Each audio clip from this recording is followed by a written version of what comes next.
Today we continue our series looking at commanders from Commander Legends 2, Battle for Baldur's Gate. I wanted to have a bit of fun with today's video, so there's no real budget. Instead, I wanted to stick with a theme that is sure to be fun to play and also to annoy your playgroup: theft. Before we get started, I'd like to quickly ask you to like and subscribe. I've been very happy with the growth this channel has had so far, and I'm excited to see where we're going. If you're looking for ways to support the channel directly, you can head on over to patreon.com/Danon. One of the tiers is specifically set up for Commander. For only $25, I will build you a custom Commander deck based around your specifications, and even do a deck video on it. With that out of the way, let's get into the video. Tasha, the Witch Queen, is a 5-mana planeswalker with 4 loyalty. In addition to stating that she can be our commander, she also has the static text: whenever you cast a spell you don't own, create a 3/3 black demon creature token.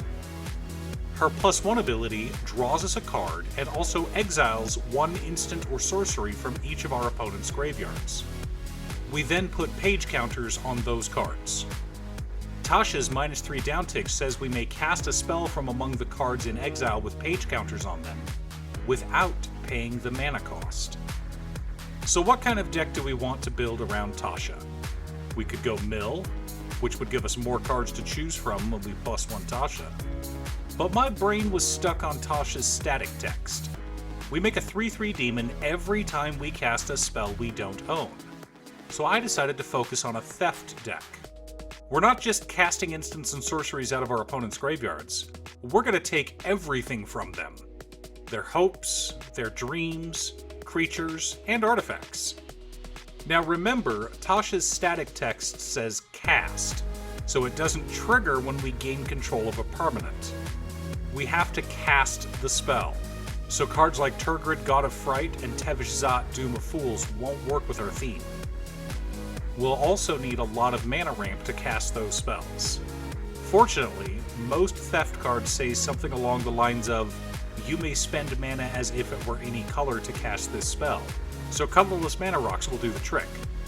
Additionally, because this deck is a meme, we're not really worried about budget, but the list doesn't have any insanely expensive Magic cards. But before we get into our card selection, we should keep in mind our checklist. 50 mana sources, usually split between 37 lands and 13 pieces of ramp, but this deck will probably run higher.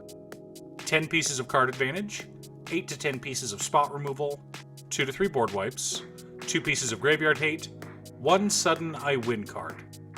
Now, the reason we're running extra mana ramp in this deck is because we need to recast the stolen cards from our opponents.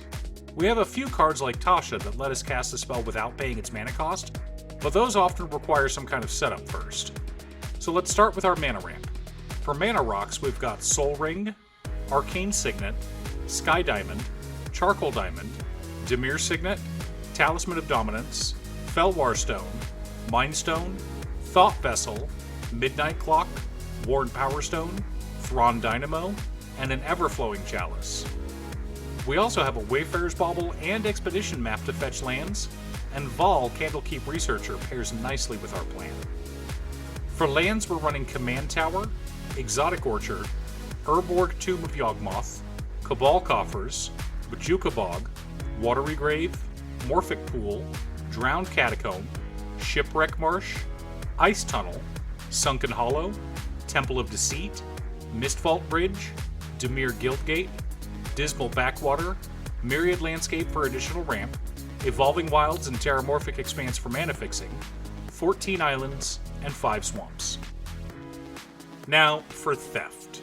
With the focus on Tasha's static ability, I wanted to have cards that stole our opponent's stuff and then let us cast it. To start, we have a few cards that steal from our opponent's hand in Extract Brain, Intellect Devourer, and Elder Brain. To take cards in play, we're running Hostage Taker. We have quite a few that take cards from their library either off the top or tutoring cards out in Dead Man's Chest, Siphon Insight, Chaos Wand, Cunning Rhetoric, Thada Adel Acquisitor, Thief of Sanity, Gaunty, Lord of Luxury, Stolen Goods, Ashiok Nightmare Muse, Xanathar Guild Kingpin, Brainstealer Dragon, and Mind's Dilation. To take from their graveyard, we have Mnemonic Betrayal, Memory Plunder, and Author of Shadows. Finally, to take from their souls, we're running Knowledge Pool. For interaction, we've got a small counter magic package in Arcane Denial, Counterspell, Narset's Reversal, and Negate. For spot removal, we're running Pongify, Rapid Hybridization, Feed the Swarm, Infernal Grasp, and Imprisoned in the Moon. Finally, for stacks effects, we're running Narset Arbiter of Veils and Karn the Great Creator. Our board wipes consist of Washout, Black Sun's Zenith, Consuming Tide, Aetherize, and Cyclonic Rift. For card advantage, we're running the already mentioned Midnight Clock, Agent of Treachery. I know I said we're focusing on cards that let us cast our opponent's cards, but his draw 3 every turn is too good to ignore. Tezzeret's Gambit, Rhystic Study, Windfall, Teferi Master of Time, and Kindred Discovery. We're also running both Vampiric Tutor and Demotic Tutor. And while we're not exactly a Super Friends deck, we are running 5 of them, counting our commander, so I included a Flux Channeler and an Inexorable Tide. So let's take a look at our deck and see how it compares to our checklist. 52 mana sources, a little high, but we were expecting that. 10 pieces of card advantage, right on target. 11 pieces of interaction. 5 board wipes, most of them one-sided. 5 pieces of graveyard hate. No sudden I win cards, but that's okay. We can just take our opponent's win cons.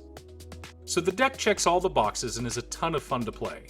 The nice thing about a Theft deck is that its power level is determined by the table. The stronger your opponents, the stronger the Theft is. However, if you're playing at a more casual table, your deck is also lower power, which I'm fine with. I like having decks that are flexible and fun without feeling completely oppressive, and Tasha the Witch Queen fits that bill nicely. How are you building Tasha? Leave a comment below. Thanks for tuning in. Once again, a huge shout out to my editor Cute Stuff. I couldn't make these videos without her. If you'd like to hire her to edit your own videos, there's a link to her Fiverr page below. I post new Commander deck videos every Monday, Wednesday, and Friday, or you can click here to watch additional videos. Again, thanks for watching, and I'll see you all again next time on Commander by Danon.